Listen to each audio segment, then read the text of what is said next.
Welcome to Chris and Jen in the Morning, where it's always morning somewhere. I'm Chris. And I'm Jen. Welcome, everybody. We're really excited to have you with us this morning. I think we have some exciting things to talk about. We're going to talk a little bit about the habits of individuals who live together and dealing with that. And then we'll talk about a little bit about communication styles. Yeah, I think all stuff that is like relevant and purposeful in the real day-to-day lives of everybody. Yeah, absolutely. So I've seen this trend on social media around like just weird things that like I say it's weird things that couples do. So for example, there's like a viral trend of couples using I don't know if you remember Britney Spears' Toxic, which I hope you do because that's one of her originals. I remember. I do remember. So it's one of the spouses or partners is like cleaning in the like kitchen, and then the other one comes in and like makes a mess exactly where the person just cleaned, and then it cuts to the person who is cleaning using the person who made the mess their face to like and it has like the squeegee sound. So that's one. Another one that I've seen a lot of is like the type A and type B people, and so like it shows them moving through the house together and how one person gets up and leaves the chair out, goes to the cabinet, leaves the cabinet door open, and then the other person is coming around them and like pushing the chair in, closing the cabinet, putting the dish in the sink. So that's another one. And then the other one to me is also a little odd, but I think people try to find the endearing things about the people they live with. It's called like leaving signs around the house that they are thinking of you. And so like when they first come in, there's like the shoes that are right in the entryway. The laundry is like right next to the laundry basket instead of in the laundry basket. Which some of these I look at and I'm like, look, okay, first and foremost, I just want to say, I understand this is a social trend thing. People like likes, reviews, all those things. I totally understand. But then part of me is like, are people really doing this? Like, so this is what I thought when you sent me those videos as a part of our pre-work. I watched them and I was like, this isn't about odd habits. This is just about type A personalities being annoyed at type B personalities for not cleaning up after themselves. That's all that these videos are about. This is just about one partner is messy and one partner is neat. And the neat partner is irritated at the messy partner. And it just tells me all I need to know about what kind of person you are, because you're the one going around. See, I don't think that closing I am the cabinets and cleaning. Yeah, I my think you are. My husband would never leave a cabinet open. Like, I think there are a couple for me that I'm like, do people really do this? So like leaving the cabinet door open to me is like one of those things. Like you open a cabinet to get something out of it and then you just walk away from it. Like, what animal raised you? I mean, I think I am both. I identify as both. Like my ADHD self does find that I am in the middle of something and then I start something else and I see something and I start something else and I start something else. And then all of a sudden, like I'm 3 states away, doing Someone can something. Come in and trace your exact steps of where you've been. A stream of conscious. And especially when I'm like, when that ADHD is really like amped up, because it's not like that's turned all the way up all the time, but particularly when that is like really loud for me, it definitely happens. And my dear husband, our beloved producer, is just has learned to accept that over time. But I also am the person that will come into the kitchen and see like cabinets open and be like, I gotta close all the cabinets, close all the doors, close all the, But there definitely have been times where he's like, he'll walk in and the laundry is like half in with the machine open and the junk drawer is open with like half the stuff out in little piles everywhere. And like I'm off in some other corner of the house with some other something that I'm doing, crafting something because I found something in the junk drawer that, I love that you called it like the stream of consciousness, because I do think that there's that there is like you see something and it's like, oh, now I need to go now, go do XYZ, or, oh, that reminds me, I forgot to blah, blah, blah. And so you just kind of bounce around. Growing up, my mom used to always have this saying, do the task A to Z. Meaning like if you're going to do laundry, like put the laundry in the basket, walk to the washer, put the clothes in the washer, start it, be mindful that you've started it, so then you can go put it in the dryer. So you're not like stopping someone else. So I think maybe that has just been like ground into me. It's very logical, right? Like that's a very logical way of thinking. So if I'm in my logical headspace, like, yeah, that makes total sense. If I'm in my like, I don't know, something's really triggered my attention span challenges, then I am sort of all over the place, and it's not like, certainly it takes a lot of effort and active choice to not do that. And it's like the impulse control ability to go start something else is just not present. Whereas normally I think that impulse control isn't so loud for a lot of people. Well, it's not even always so loud for me. But then also sometimes I'll get into something and then I'll get overwhelmed by the thing that I'm doing more quickly than what I thought. And then because I'm overwhelmed, I switch to something else that is less overwhelming. And that just starts the snowball. So what I think is those videos are people who either understand their partner but still get annoyed by it, or just don't understand. Look, I think it's you have to find a balance. You sharing what you just did around like the way that your mind kind of takes you through a task or a like feeling overwhelmed. So here in the city, we don't have our own washer and dryer. We go to a laundromat and stuff. And I do find myself getting highly annoyed when people don't show up when their washer or dryer is done, because if it is on the weekend, like that's when the majority of people are doing laundry. And so you're taking up space. But then, so I'm annoyed because you're stopping my day and you're a stranger. Yeah, so you're like, how could you be so thoughtless? And they're just in some other, they're not being thoughtful, which is different than being thoughtless. Correct. But I think that how you just described that, like that is not a journey that I frequently go on, where I get easily like distracted and start like chasing the things.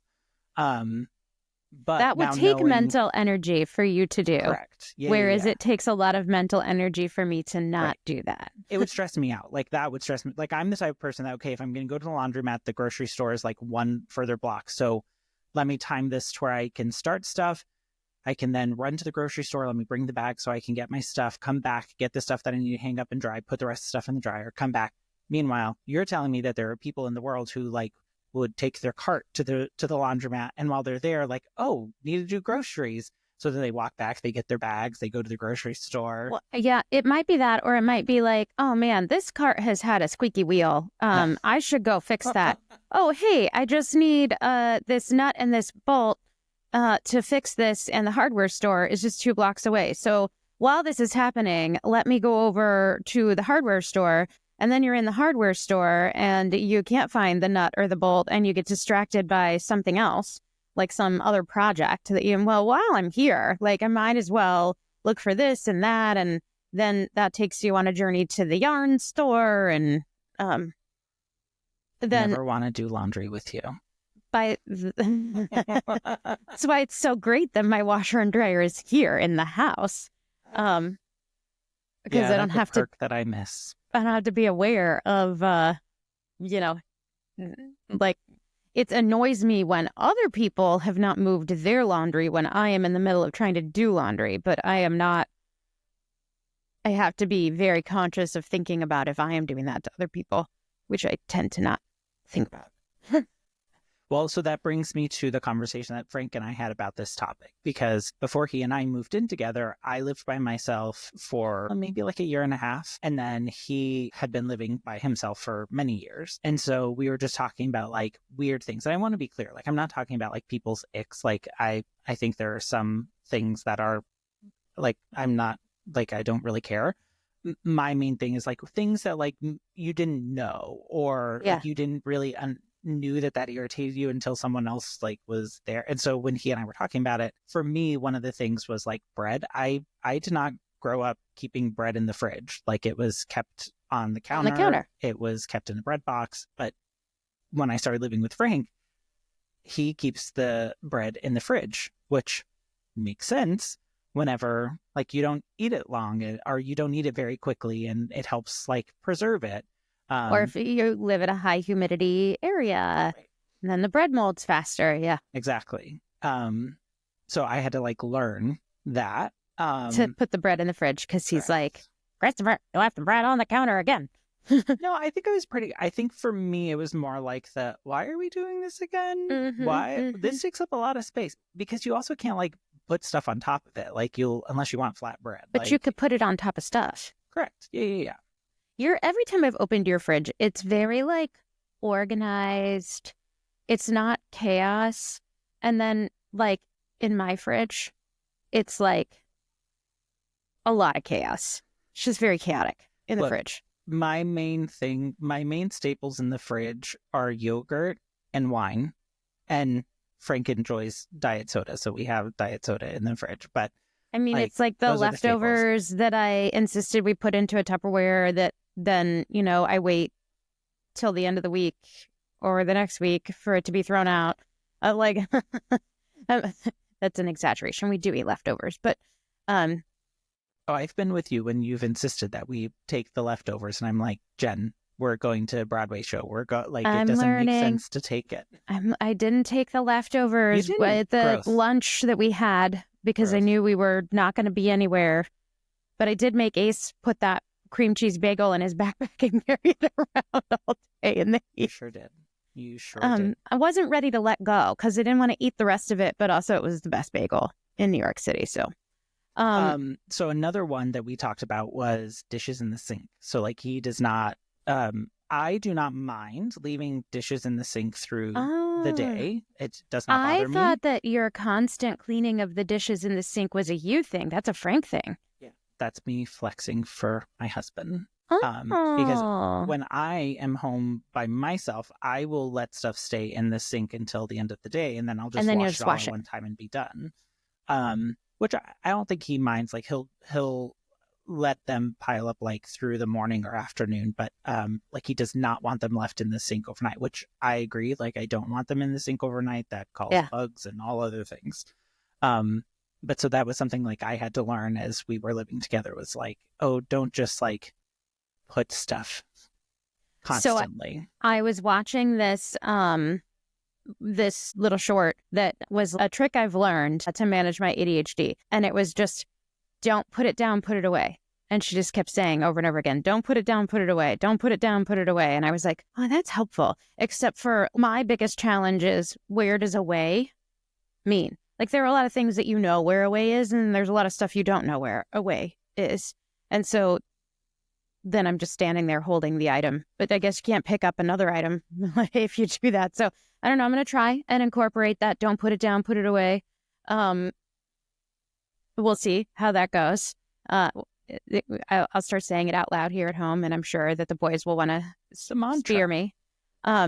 When Ace, we've been married 20 years now, almost 21. I can't believe it's been almost a year since we were there renewing our vows in Central Park. But we've been married 20 years now, and when we were very first married, I actually paid somebody to tell me not to refold the towels when he folds the towels, because I can't be both, irritated that he's not folding the laundry and then redo all the things that he's done, which is logical. It's just not emotional, right? And I wouldn't say I'm like type A. I wouldn't say that. But maybe that's the problem, is that I tend to be that way. And so then if I can't get it to be just the way I want, then I'm overwhelmed and I just give up. Yeah. But there was always something about like a small space, like a towel closet, where everything could be exactly neat and the towels folded with all of the corners matching exactly and like in their space and looking exactly neat, so that when you're stressed out, you could just open the closet door and look at it and go, okay, everything's gonna be okay. And that I would say Ace and I are very different in that respect. But this actually works out really well for us because he's really good at quickly picking up the big space to make it look good. I actually have zero skills in that. I'm like, get so overwhelmed by too big of a space and too many different things that have to happen. Yeah. So he will just like put it all somewhere. And then I will go and like reorganize the somewhere that everything went. It probably is better for me than it is for him because it just irritates him that I pull everything out of the somewhere to organize it. So I'll spend like all day cleaning the pantry, and the pantry looks like just so amazing. And he's just like, but like you spent 4 hours cleaning and the house still is a mess. And You're like, by cleaning the house, I meant I'm cleaning the pantry. yeah, he will clean and just shove everything into the pantry, and then I'll open the pantry and I'll be like, oh my God, it's so stressful. So when we figure our balance out together, it works really well. But we you know, I think 20 years of having to like not say the things you want to say to each other sometimes because you realize that it may irritate you, but also like it is who the person is. Right. And now if we can figure out how to like balance that with each other, then I think that works out to our benefit. Maybe also I feel like it works out to my benefit because if people are coming over, they're not going into the pantry. Oh, that's a So good point. he's better at that part. Where are And people not going? Let's put stuff there. because he's better at it logically, like he should be the one to do it. I mean, play to your strengths, right? Yeah. Uh-huh. Sure. If so, one of the things that I try to teach Alex when Alex was growing up is if you're overwhelmed by cleaning your room, just pick, go find 20 things that are green and figure out where to put them. And I taught Alex that because that is like how I deal. Like, Yeah. that's I remember my mom always being like, clean your room, and it would be days, and I just couldn't. It's not like my room was large. It was not large. It was just overwhelming. So I would pull she's like, clean your room. And what I would do to clean my room is pull every book off the bookshelf and spend hours reorganizing the books and starting over again and again until I had them the way I wanted them, because I couldn't figure out, should they go visually in size order?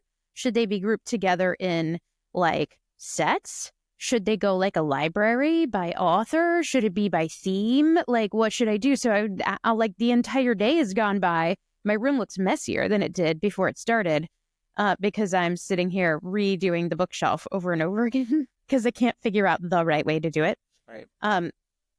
So I've come by this honestly. This was how I always was growing up. It's just I'm more aware of it now. And I realize this is where I get stuck. So like one of the guilty pleasures that I really have been thinking a lot about is, could I pay somebody to come in as an organizer and just give me a place and a home for all the things and how they should go? And then I can do the don't put it down, put it away. Yeah.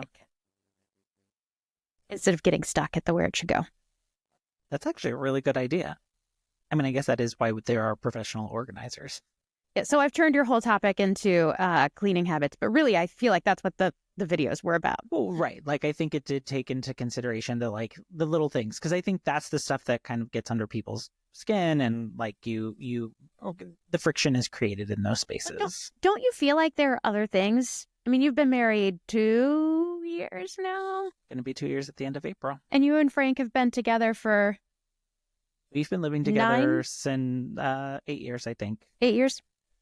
Don't you think there are little things that don't have anything to do with neatness, that just like kind of Yes, absolutely. rub each other the wrong way. And we like that was part of the conversation we were having whenever we brought this topic up, was like, going back to the towels example that you had, like we both had to come to the understanding that there are things that both of us would do differently. Like our approach to solving the problem, to getting something done, would be very different. But we have come to learn, like, as long as the outcome is still what we're looking for, then doesn't matter. Like it may not be the exact way we would have done it, but at least it's done and we can like check it off the list of things. So I do think that as have like grown together and come to live together, like we have figured those things out, which I think marries beautifully with the conversation around communication styles, because I do think being able to have that open dialogue and understand how to meet each other where you are is very important. And that can sometimes be a little tough when you're first starting out when living together. Yeah, absolutely. So let's talk a little bit about communication styles. I know the first time that I took a communication styles assessment, I actually was working with you. And I think the thing that people often confuse with communication styles is they conflate it with personality assessments. And there is a big difference between a personality assessment and a communication style. And I think they can complement each other, or I more think about them like axes that lay on top of each other that can sort of spin independently, so that you can have a deeper understanding of the people in your world. But communication style is very different from personality type. And so what I would offer is a personality type is like the stable pattern of thought, behavior, and emotion that characterize an individual, whereas a communication style is the characteristic patterns and approaches individuals use when communicating, which encompasses both verbal and nonverbal. So kind of the difference between is like the natural way that you communicate with others. And then often we expect that we perceive other people through the lens of our own style. Right. And then different from the way that somebody thinks, behaves, or feels, and the way they arrive at those things. It's just how it translates. So there are a couple of different types of communication style assessments that I have come into contact with, and they kind of categorize the way that you communicate in different but similar ways. So there's one that's communication-styles.com. It's the communication style assessment, and we'll put the link in the comments. But this one is interesting because it kind of has main categories and then subcategories within them to kind of get a little closer to how you actually communicate. What was interesting is Chris and I both took that assessment, and we actually both showed up with the same personality style of promoter. And I know, Chris, we didn't have a ton of time to dive in to that, but did you have any initial thoughts from that? Like, how does that feel for you to be labeled as a promoter? I think it's very on par with all the rest that I've taken. I think as I look through my career, and you join a new team, you join a new organization, everyone has their own like tools and reference points and things like that. And I think the underlying theme with all of mine is it's very people centric and relationship driven styles that I tend to fall into, which I don't disagree with. Like, I think personally that's how I show up. I don't want like a lot of shallow relationships. I want a lot of deep relationships. And so I want to know people. I want to actually show up for them. I want to know how I can help them. So the promoter definition I identify with. Yeah. It said accomplishments are important to you, and so are the bonds that you create along the way. and you're rarely at a loss for words. And your optimism and inclusiveness makes you an indispensable addition to the team. I definitely was surprised to be a promoter versus a persuader or an influencer. But what, and it is a self-assessment, right? So it's, kind of depends on the space you're in as you're thinking about it. I think the best thing to do when you take these assessments is go with your initial gut reaction. But it's interesting. It's interesting to think about the one that we've both taken together is called Social Styles, and Social Styles is sometimes just a self-assessment. We'll put a link to a free template where you can walk through this for yourself as well in the comments if you want. But a self-assessment, and then sometimes you can do this where other people assess you as well, like a 360. So the 4 different categories for this are analytic, driver, amiable, and expressive. And they're all plotted on responsiveness and assertiveness axes. So high responsiveness is people-oriented. Low responsiveness is task-oriented. And then low assertive is ask, and high assertive is tell. So are you more oriented towards ask or tell? And are you more oriented towards people or task? And actually, Chris, I think you have a different kind of explanation of the responsiveness axis. The way that I understand that is whenever I originally went through this over a decade ago, the axis or the either end was emotions or emotes or controls. And so to me it came across more as like you're someone who like your emotions are what kind of take you on your path versus your ability to control the way that you are feeling and the things that are happening around you. And so in your communication. Correct. And so that's why whenever you were telling me how the axis that you were looking at, I was like, oh, I don't know if I identify with that one because that's not necessarily the way that I went through this. And again, it was over 10 years ago. Well, I do think like if you are focusing on the task, you are more controlling your emotion in the situation because you're just focusing on the outcome of what is to get done or whatever, versus if you are more on the people side, you do tend to be more of the like the emoting aspect of that, like the control versus emote and the people versus task. I think it's saying the same thing, just put a little bit differently. Yeah. So when I think about like, am I a driver or am I an expressive? So as I'm communicating, I'm doing that assertively, but am I doing that in a way that's both on the high assertiveness end, but am I doing that in a way where I'm just focusing on the what has to get done? So it's not really about emotions. It's just about what has to get done. Right, or am I doing that in a way where I'm focusing on the people side of it? So,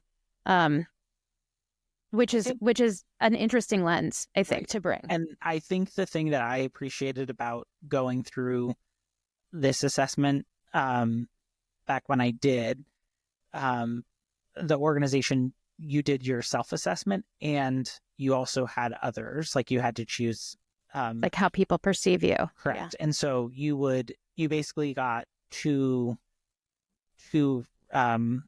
categories, if you will. And so I was a double expressive. So like I saw myself as showing up as someone who is about relationships, that my communication is usually, I don't tend to hide things or yeah. You're not wondering what I'm thinking, I guess is what I'm trying to say. I say it how in the moment.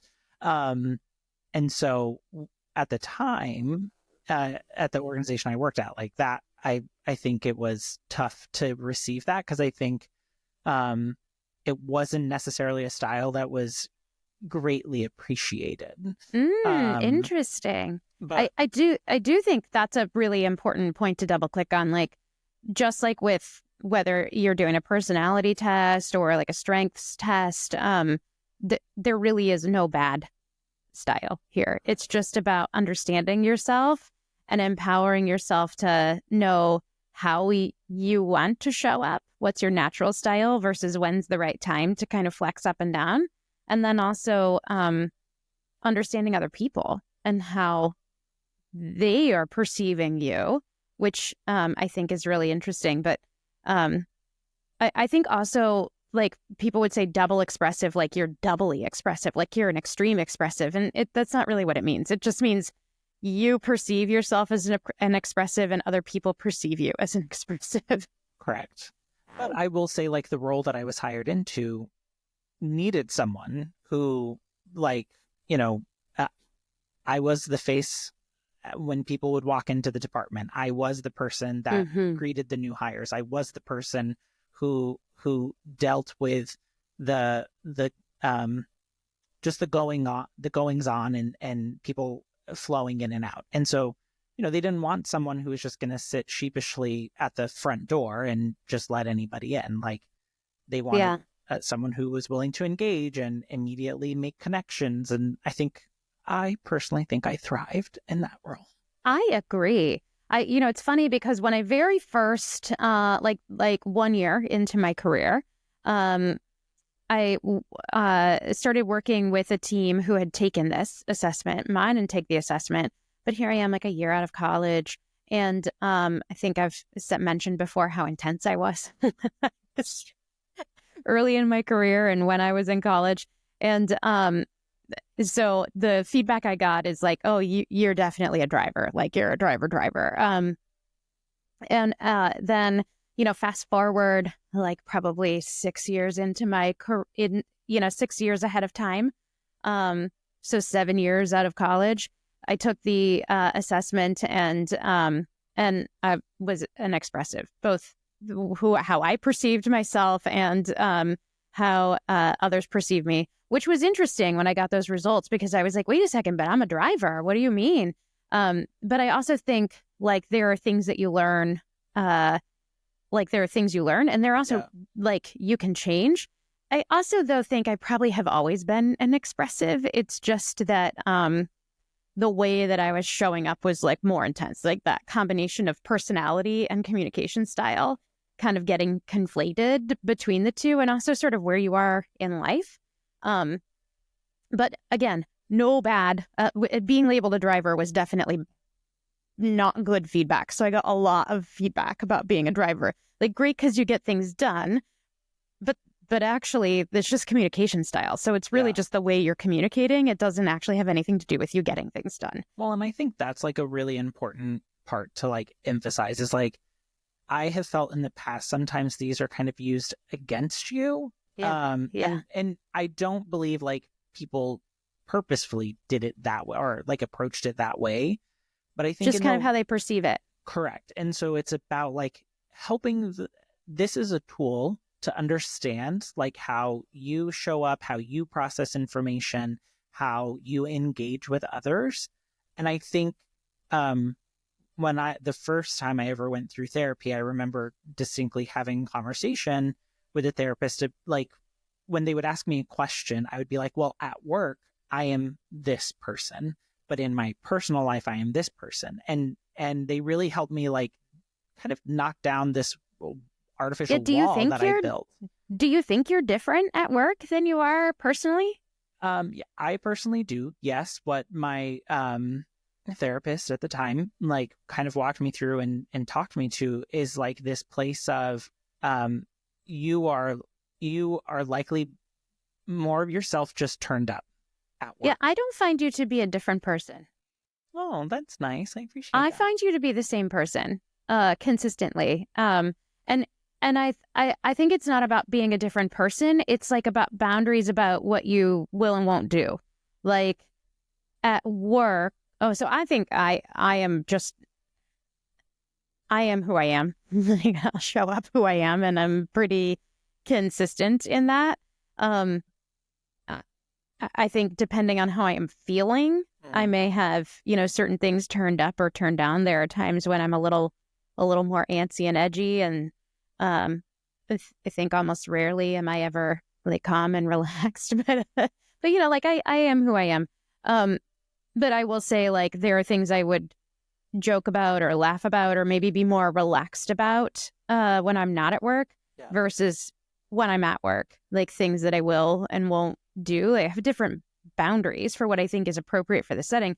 But I would say that that's not just a work thing. Like, that's in my personal life too. There are things like different settings that I would be in where I would show up differently. Yeah. Not as a different person or a different personality, but just I love that example of turned up or turned down. Like, I'm not going to walk into a room of strangers and start talking about controversial topics, but it doesn't mean that I'm not willing to engage in a conversation about controversial topics. Well, and I think the reason I started therapy was because I was on my coming out journey. And so for me, it was you were like work was something that I compartmentalizing. knew, right? Work was something Yeah. that I knew I was comfortable with. Like, there were clear boundaries, there were clear like expectations, where as I'm in my like mid 20s at this point, trying to figure out like dating and approaching people in social settings. And I don't know, like, I just felt awkward in my own existence at that time. Yeah, you may have been feeling like you were living a double life. So Yeah, you were kind of having for sure. this, I'm a different person at work and at home. I find you to be the same person consistently, just for the record. Thank you. And I really like that person. I mean, we've known each other for what, almost 15 years now. So, Oh my gosh. birds of a feather, they flock together. It still surprises me when I see how similar we are on things. It's funny because, there is the birds of a feather flock together. And then there is also the, like, I think Ace and I think similarly about things, but we approach the way we think about it in a very different way. Like, we are opposite in many ways. And like that whole aspect of like yin and yang, I think I understand that after being together for so long, because if we were both good at, all of the same things, I think we would drive each other absolutely nuts. And I actually think, like, my competitive nature, while I am still competitive, it's not as intense as it used to be. But if I was like, I always have this idea in my head that if I spend a lot of time with somebody else who's just like me, I'll be just, constantly competing with them. And yet I never feel like I'm competing with you. So I think that's why it surprises me that we're so much alike. Probably also because, like, I just think the world of you. And so I'm like, wait a second. How are we the same? Because I think he's way more amazing. But I do think that there's this level of, like, we've talked about it. Like, we have a compatibility, but we also have this different ways of approaching and thinking. It's true. And so I think that's what's complementary about us and us with our spouses, because I do think when you look at me and Ace, we probably have certain things that similarities. are similar. Yeah, and then Frank and I. Yeah, absolutely. We should do a personality test and see if we are the same. We know our communication style is the same, Right. But I wonder if our personality test would be super different. So I do just want to like really express that in these spaces, like of communication styles and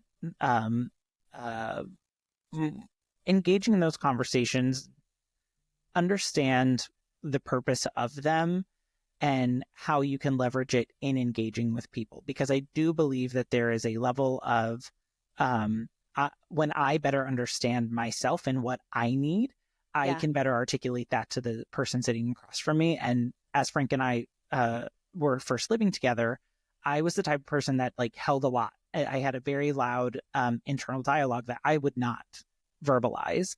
And so all of a sudden he would do something that irritated me and I would blow up. You would just explode. Yeah, exactly. And he very patiently and several times like reminded me, I'm not a mind reader. You have to tell me if something is not working or it's upsetting. You need to tell me. You have to verbalize that because I cannot read your mind. That's so interesting as an expressive that you were like not in your natural style. Well, I think because also like there was a part that like, I think some of the things were like, well, how do you not know that this is what, I would want or what I would need? Yeah. Um, Yeah.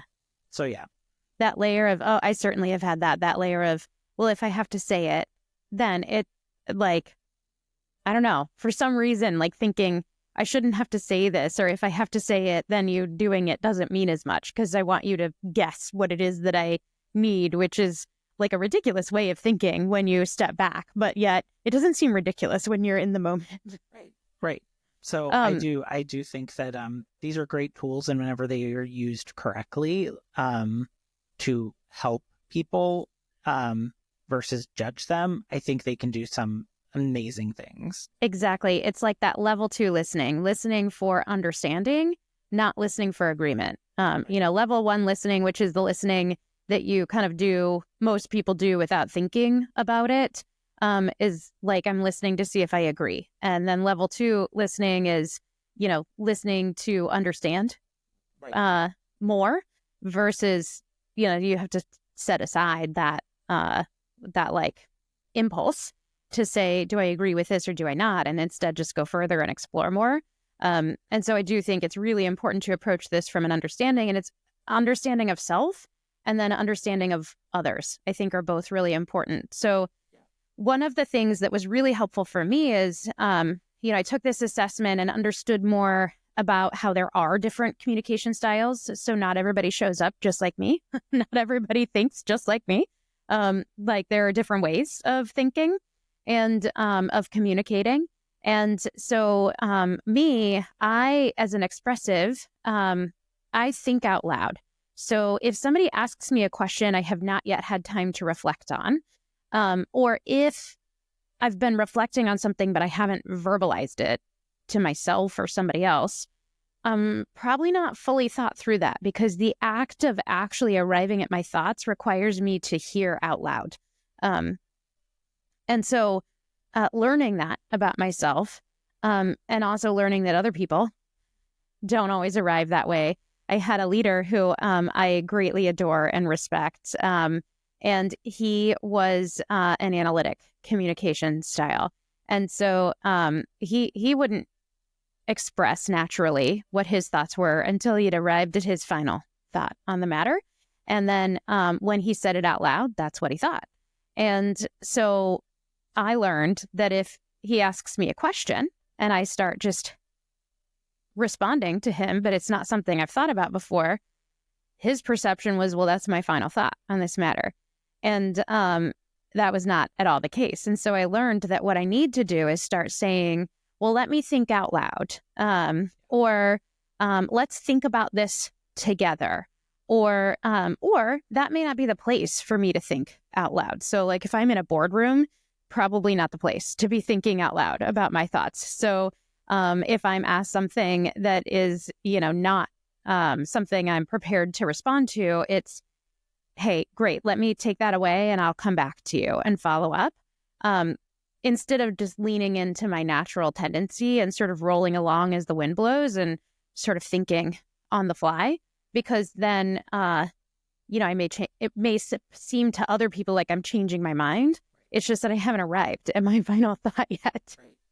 And I do think that there are, like, that's when I say that these tools can help people understand, because I have learned when someone gives me something, I have my initial reaction to it, Mm-hmm. and I have to say that or express that, but that is not my final say in the matter. So if I cannot get there in the time of that conversation, I will say, can I just sit with this for a little bit?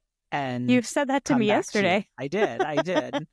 But I do find like there are people, I've worked with people who are double analytics. And so I know, do not like go in to that conversation without having data, statistics, facts that you can use to explain and help take that person on that journey. Because they're going to need to think about it before they communicate what their response is. Well, actually, I think the better approach, well, I shouldn't say the better. I think the approach that worked well for me is understanding I was working for somebody who was an analytic.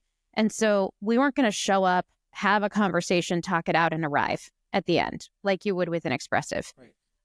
What helped is if I were to send him something ahead of time for him to read, give him time to internally reflect, and then we could talk about it. And usually that conversation would be pretty quick. And then we would arrive at a decision, which, you know, for me, if somebody sends me something beforehand, like, great, but I'm not going to process through this until we've had a chance to talk about it out loud. I also have learned that, you know, depending on the setting, like you need to understand that about yourself so you can find your safe place to go. Correct.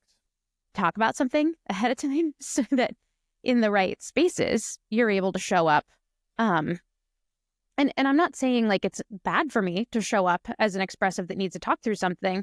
I just need to understand that so that I can be in control of when I'm doing that and how others are perceiving it. Because if I'm always showing up as an expressive and somebody else is always showing up differently, then we are like talking past each other and causing friction.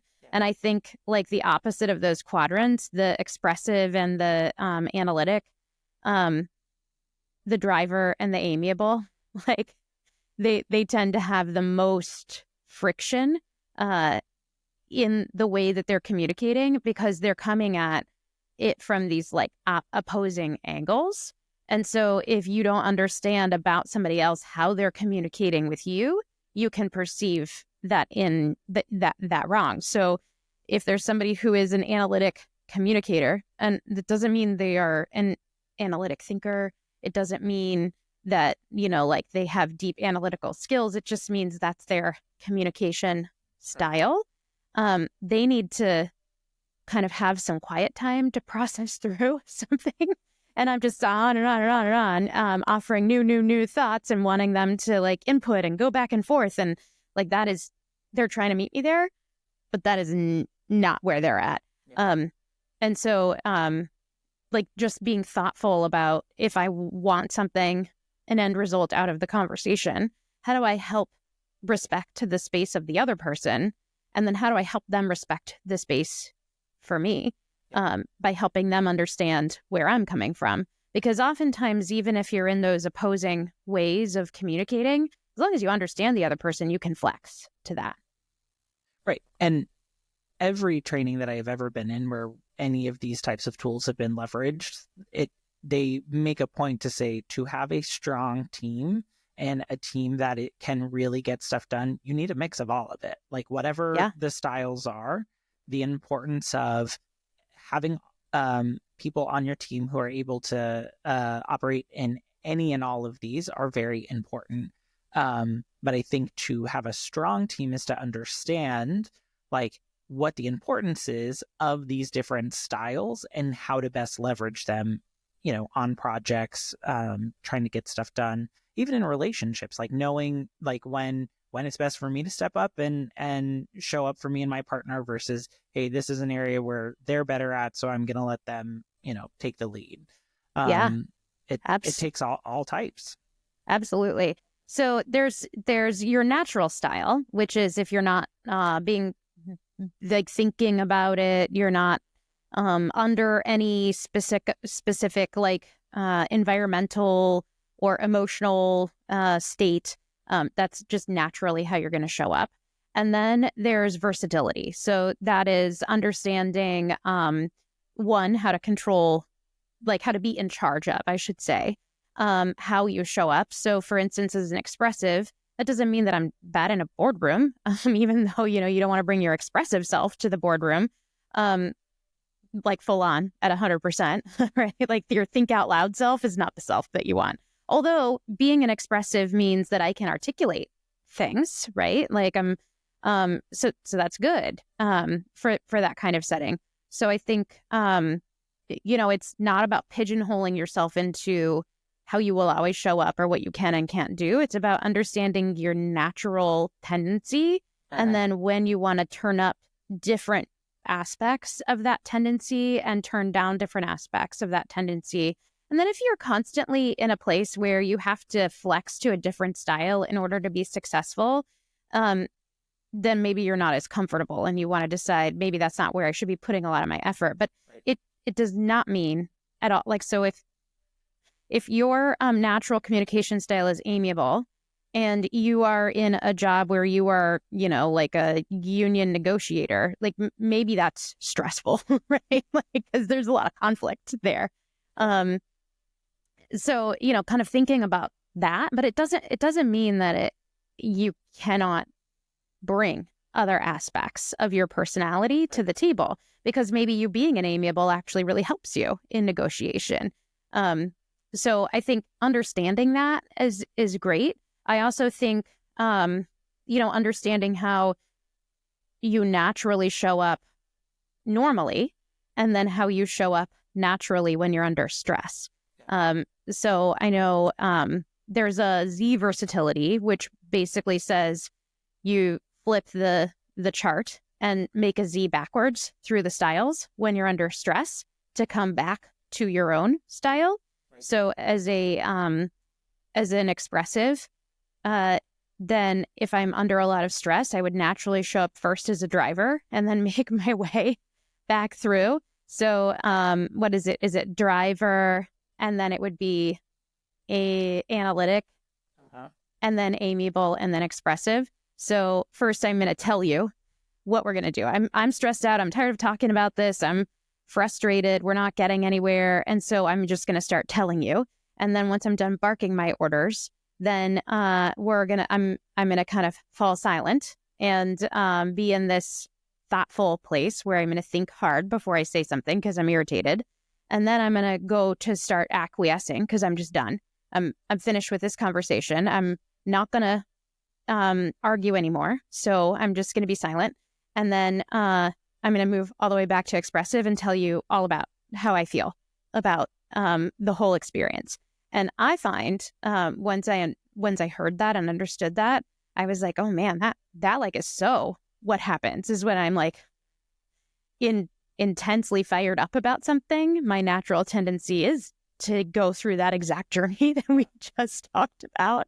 And other people that I work with who are also expressive that I currently work with, like I see when they do that same thing. And then I kind of know, okay, wait, this is a tell for me that they're sort of fired up. And how do we de-escalate this situation so that we are all more comfortable in the way we're communicating? Right. And I know that like a lot of data and information like goes into building these things, and it is the common thread, if you will, but that doesn't mean that there are not like outliers of it, right? Because I do not feel like that is true for me. Like, yeah, I don't know if you've ever shown up as driver. Correct. But I think this goes back to my people centricness is like, I don't believe then that I need to take the driver's seat. I start trying to figure out and encourage the people who do need to be making the decisions and who do need to be paying attention, like, get it done. How are you getting this done? How can I help you? What information do you need? So to me, it's I flex into I don't know, my that relationship. feels kind of driver, like you're going to how do we get it done versus let's talk about it. It's not so much about like, but I don't feel like I have to be the one to do it. Like To I communicate don't have that, to yeah. correct. Like, and that could be because as I've progressed to where I am now in my career, I see my role as a supportive role. And so I am a conduit, I am a voice, but I do not see myself as the final decision maker. So what about when you're in an intense disagreement in your personal life? An intense disagreement. That's tough. I think I probably go to amiable, if I'm being honest. You just skip the other steps and you're just like, whatever, I don't want to fight about it. Correct. Like and that does not mean that I am not passionate and I don't And then care. you're probably not done talking about it because you're Oh, going to loop back absolutely not. around into expressive. We will absolutely come back around to it at some point, but I do think to a certain extent, like whenever trying to make, where are we going to eat? What are we going, like, I think one of the things I learned from you is, look, I'm hungry. I'm not going to be the one to make the decision, but I will have opinions on the recommendations. Like, Yeah. Like if I knew what I wanted, I would tell you what I wanted. Most of like 99% of the time, I am not waiting for you to guess unless it's something I don't think I should have. And I will only acquiesce if somebody else says it out loud. That's like 1% of the time. Like 99% of the time, if I know what I want, I'm going to say it. It's just that I don't know what I want, but I can certainly react. I know what I don't want. but like with the Which drives my husband crazy, by the way. That would be on the first list of things we talked about, the things that, make your partner crazy. Yeah. The communication styles that we kicked off started talking about. It was interesting because one of the questions in there was talking about like or it wasn't a question, it was like, what do you most identify with? And one of the things like it gave us 4 words, right? And you have to choose the one you most identify with. And one of them was like just do it yourself or something to that effect. And out of all the words, like that's the one that I went to, because I do feel like in certain instances, if I want something done and I want it done in a certain way, I will just go do it myself. I am not going to ask. I am not like, I will just do it. But that's a personality. That's not a communication style. That's a personality style. That's a how you behave, not about how you communicate, like verbal and non-verbally. And I think that's the difference. I wouldn't like when it comes to the communication of it, like I would just say, I will take care of this. I will handle it. Yeah, that's driver. And that's on the same axis of assertiveness, right? So, and also it is an axis. So you can be in a category and just kind of closer to the line where you are more likely to dip into one or the other.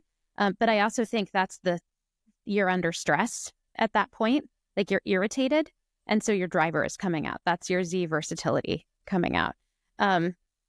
You may just not be like, you kind of you may be withholding the way that you want to communicate and not saying, I'm just going to go do this because you don't want to show up that way. But if you were to be speaking, that would be what you were saying externally. It's what you're saying internally, which is interesting. So I recently started therapy again. And as I was talking, I think it's good for everybody, by the way. Love it. But as I was talking to this guy, we were going through like what my career is, what all the things, and we get to a place where he's like, it sounds like you're in a lot of places where you don't get to express yourself. Like you're allowed to have your own like thoughts, feelings, opinions, and all of those things, but you feel like you're in spaces that you don't like those things you don't get to be coddled, essentially. And I think I kind of agree with that. Like I definitely work with people who are supportive and like we hear each other and we're there for one another, but then we have to move out of that space and into the space of getting stuff done. You're like suppressing your natural tendency. Correct. And then eventually it's gonna come out. But I will say, like, having that safe space with the people that I do work with and do trust, like, I do express those things. So that way, because again, for me to be able to get stuff done, like, I have to express myself. So then I can focus on the task.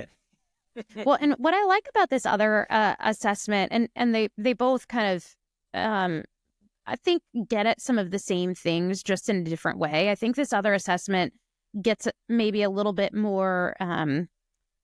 a little deeper into the differences between somebody that's, at one end of the axis versus more towards the middle. But it's 4 kind of main categories are practitioner, achiever, appraiser, and attainer. And then there are 1, 2, 3, 4, 5, 1, 2, 3, 4, 5. So there's 6, 7, 8, 9. There's 10 different categories within it that fall kind of within those four.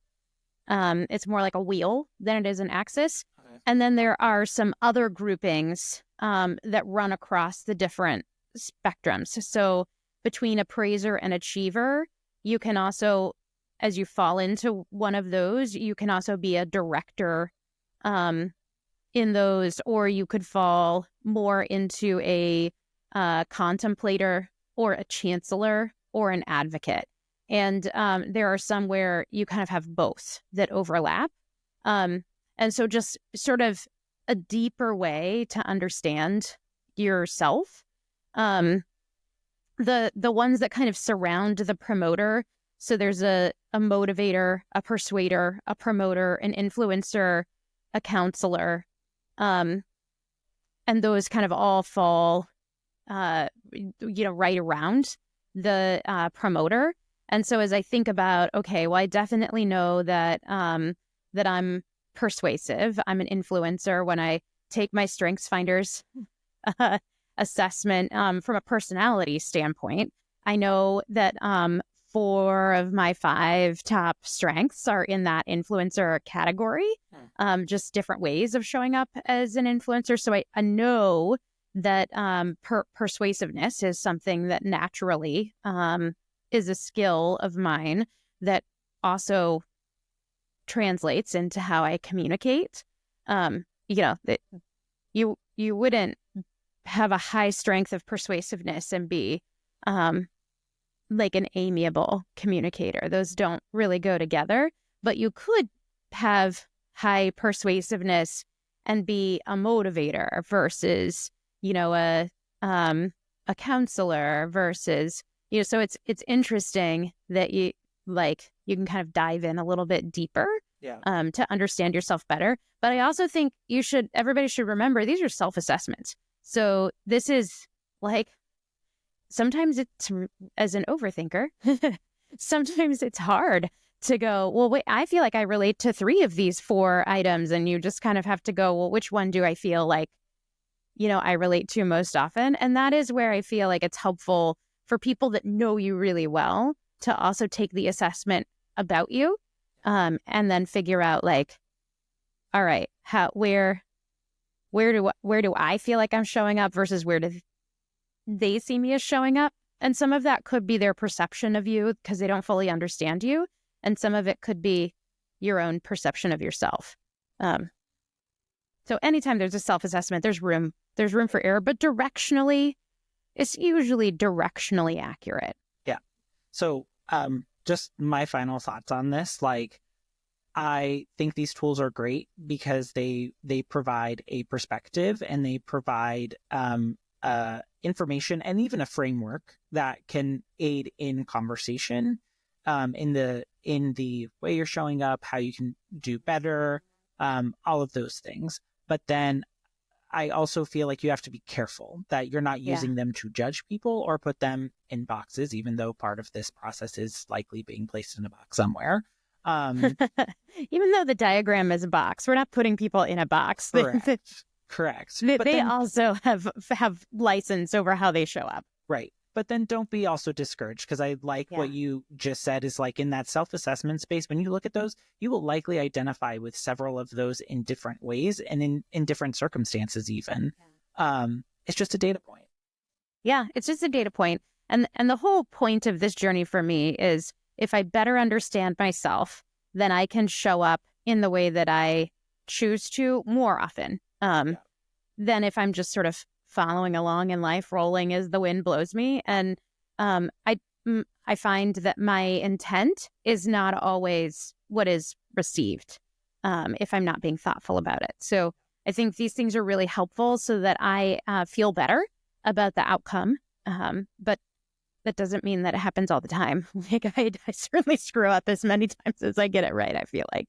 But I think that's going to, no matter where you fall in any of these, that's going to be common for everyone. It's just being aware of that and and understanding where and when you can flex. And we're not perfect. We're humans. We're human beings. That's right. The art of falling down and getting back up is a part of living. That's how you know you're doing it. I love that. Well, we would love to hear from you. We'd love to hear about habits that you and your partner or roommate have had to adapt to, whether it's cleaning habits or communication habits or, whatever that might look like. And we'd also love to hear any thoughts or feedback or tools that you use around communication styles. Love to hear some of those stories about how you're interacting with people with different communication styles and how that's shown up for you, or any advice that you may have to offer. So definitely please reach out and let us know. You can leave a voicemail or text us. What's the number, Chris? That phone number is 940-278-8129. And what if they want to email us? You can reach us at chrisjeninthemorning@gmail.com. And that is Jen with only one N. One N. Jen with one N. And we are also on the socials. We're on Facebook, Instagram, YouTube. So if you've enjoyed listening to this podcast, feel free to connect with us in those spaces, and feel free to send us some comments and messages. Yeah, most importantly, don't forget to like and subscribe, because if you want to keep hearing about the content that we are sharing, if you want to keep joining us on our journey of Chris and Jen in the morning, subscribe, and we'll continue to release content and bring you along. We'd love to hear from you. All right. Well, it's been another riveting episode of Chris and Jen in the Morning, where it's always morning somewhere. Until next time, see you later. Have a great day. Bye.